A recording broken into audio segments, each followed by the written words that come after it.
नमस्कार। शिव दशावतारी महायोगी गुरु गोरखनाथ मंदिर, गोरखपुर, उत्तर प्रदेश,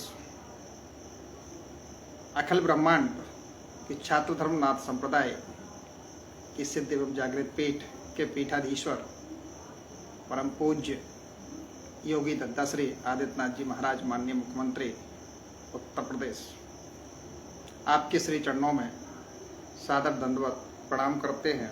स्वीकार कीजिए, स्वीकार कीजिए, स्वीकार कीजिए। भाइयों और बहनों, जैसा कि हम सभी जानते हैं कि पूज्य योगी दत्ताश्री ने अभी खुले मंच से एक आह्वान किया कि सभी साधु संतों से विनम्र आग्रह है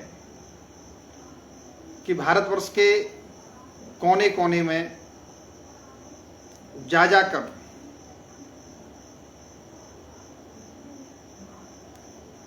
अध्यात्म, धर्म, संस्कृति, सभ्यता इत्यादि के प्रचार प्रसार की महती आवश्यकता है। प्रश्न यह उठता है कि ऐसा क्यों कहना पड़ा, और इसका एक सीधा सा प्रत्युत्तर है कि हम अनादिकाल से चले आए। हम चाहे सतयुग की बात करें, त्रेता, द्वापर, कलयुग, किसी भी युग की बात करें, किसी भी मनवंतर की बात करें, एक जो संत होते हैं, एक ऋषि होते हैं, एक जो मुनि होते हैं, व्यास गद्दी पर आसीन होकर के श्री व्यास जी जब कथा के माध्यम से अपनी बात करते हैं तो निश्चित रूप से वहाँ जो भक्तगण, श्रद्धालुगण जो होते हैं, उनके जीवन पर आमूल चूल परिवर्तन होता है। और एक चीज यहाँ जो है विशेष है, उसके कुछ समय के बाद पूज्य योगी दत्ताश्री ने भरे मंच से कहा कि योग्यता जो है, किसी मजहब, मत, क्षमता, दक्षता जो है वो किसी मत, मजहब इत्यादि के घेरे की बंधी हुई नहीं होती, वह जन्मजात होती है। प्रतिभा, पूज्य योगी दत्ताश्री ने जो शब्द का यूज किया था वो किया था प्रतिभा। तो प्रतिभा के विकास हेतु हमें क्या करना है, इसका एक सीधा सा प्रत्युत्तर है। यहां एक उल्लेखनीय एक और बात है। पूज्य योगी दत्ताश्री हिंदू, मुस्लिम, सिख, ईसाई इसमें विश्वास नहीं करते। उनका जो मूल जो विश्वास है वह है कर्तव्य। वह कर्तव्य में विश्वास करते हैं।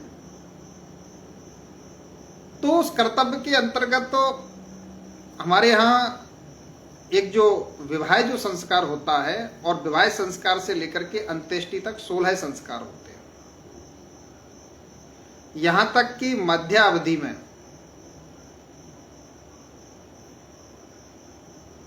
दाम्पत्य जीवन के संसर्ग की प्रथम रात्रि से लेकर के गर्भाधान और संतान उत्पत्ति तक, ये जो समय जो होता है ये बहुत महत्वपूर्ण होता है। और इन सब में जो महत्वपूर्ण चीज है वह है आध्यात्मिक आचरण, सात्विक भोजन। इसी तारतम्य में अभी विगत दिनों हम पूज्य गुरुजी के श्री चरणों में बैठे थे, तो गुरुजी ने एक कहानी बताई। गुरुजी बताते हैं कि एक रानी थी, उसकी एक दासी थी।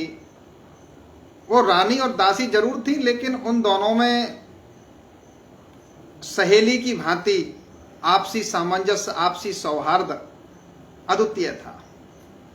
एक दिन दासी का पति जो है राजमहल में आता है, तो वो दासी क्या देखती है कि उसके पति की जो है कुदृष्टि जो है राजकुमारी पर है। पति उसका चला गया। कुछ दिनों के बाद दासी मायूस रहने लगी। तो रानी ने पूछा, क्यों भाई आप उदास क्यों हैं? तो दासी सोचने लगी कि अगर मैं महारानी को सच्चाई बताऊंगी तो निश्चित रूप से हम दोनों पति पत्नी फांसी पर चढ़ जाएंगे। लेकिन फिर भी उसने डरते हुए सच्चाई बताई कि मेरे जो पति हैं वो राजकुमारी पर कुदृष्टि रखते हैं। क्योंकि रानी जो थी वो सात्विक महिला थी, उन्होंने अपनी दासी से कहा कि आप अपने पति से कहिए कि मैं अपनी राजकुमारी की शादी जो है दासी आपके पति से कर दूंगी, लेकिन इसके लिए एक शर्त है। शर्त यह है कि 6 महीने हमारे बगीचे में, बाग में, राजशाही बाग में रहना पड़ेगा और जो मैं भोजन दूंगी सात्विक वो ग्रहण करना पड़ेगा और राम राम का जाप करना पड़ेगा। दासी ने अपने पति से ये बात कही, वो तैयार हो गया। 6 माह के लिए गार्डन में रहने लगा।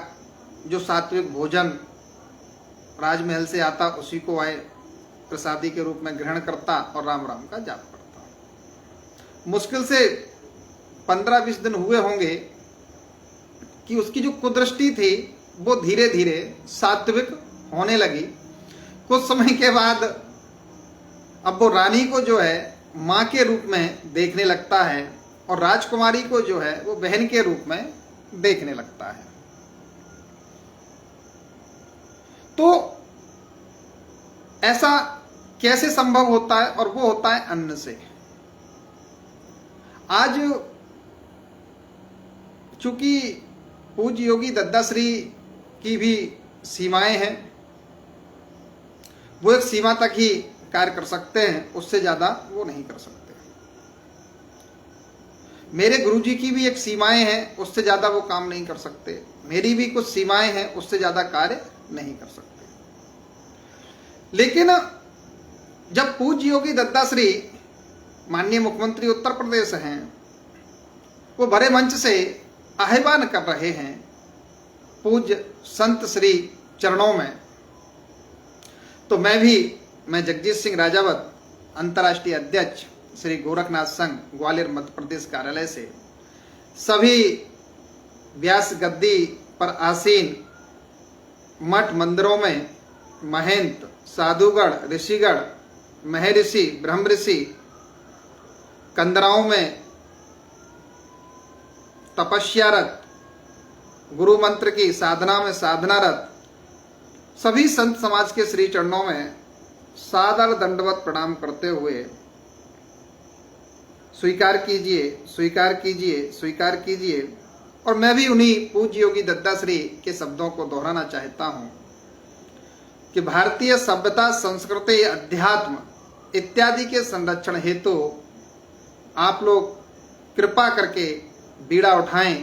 प्रत्येक ग्राम में, प्रत्येक वार्ड में, भारत के कोने कोने में जाकर के भारतीय अध्यात्म, संस्कृति, गुरु शिष्य परंपरा इत्यादि के बारे में एक सकारात्मक वातावरण तैयार करने का संकल्प लेने का कष्ट करें। मैं आपका आजीवन ऋणी रहूंगा। है क्या कि जैसे अभी योगी दद्दाश्री ने एक और बात कही कि या तो पाकिस्तान का भारत में विलय होगा या वह समाप्त होगा। वो क्यों कहा? क्योंकि अध्यात्म विहीन है। आज जितने भी पाश्चात्य देशों की हम चर्चा करें या हमारे जितने भी मुस्लिम देश हैं उनकी चर्चा करें, हर जगह एक ही चीज है कि आपस में ही कट रहे हैं, मर रहे हैं। पाश्चात्य संस्कृति जो है वो काटने की संस्कृति पर निर्भर है और भारतीय संस्कृति जो है वो जोड़ने की संस्कृति पर है, क्योंकि भारत की संस्कृति जो है वो योग आधारित है। दुनिया में कोई भी ऐसी जगह नहीं है जहां यदि सात्विक आहार यम नियम का अगर ठीक से पालन किया जाए, अष्टांगिक योग की आवश्यकता नहीं है। आपके जो गुरु हैं, गाइडर हैं, टीचर हैं, अगर उनके सानिध्य में रहते हुए अगर हम करते हैं तो वो परंपरा भारत के ही नहीं विश्व के कई हिस्सों में प्राप्त होती है। लेकिन भारत का ये सौभाग्य है कि यहां पर हमेशा किसी भी युग में जाएं, समय समय पर परमात्मा मनुष्य के रूप में अवतार लेते आए हैं। ये परंपरा थी, है और रहेगी। क्योंकि सत्ता जो होती है उसकी सीमाएं हैं, लेकिन गुरु की जो सीमाएं हैं वो असीमित हैं, संतों की जो सीमाएं हैं वो असीमित हैं। क्योंकि हमारे यहां तो सीधा सा एक ही परंपरा है कि गुरु ब्रह्मा है, गुरु विष्णु है, गुरु देवों के देव महेश्वर हैं, गुरु साक्षात पर ब्रह्म है। एक विद्यार्थी की पहली गुरु माँ, पिता, दादा, दादी और फिर जब गुरु दक्षिणा लेते हैं वो हैं गुरुकुल की परंपरा के अंतर्गत। क्योंकि चीजें बहुत हैं, प्रकृति का एक चक्र है, उस चक्र में आज जो समस्या है भविष्य का समाधान होगा, आज जो समाधान कर रहे हैं वही भविष्य की समस्या होगी। तो बहुत सारी चीजें हैं। तो मेरा तो इतना ही पुनः फिर आग्रह है, संत श्री चरणों में कृपया भारतीयता, भारतवर्ष की सभ्यता, संस्कृति, अध्यात्म इत्यादि के संरक्षण हेतु जन जागरण का बीड़ा उठाने का सभी संतगण संकल्प लेने का कष्ट करें। मैं आपका आजीवन ऋणी रहूंगा। आप सभी के श्री चरणों में सादर दंडवत प्रणाम करता हूं। स्वीकार कीजिए, स्वीकार कीजिए, स्वीकार कीजिए।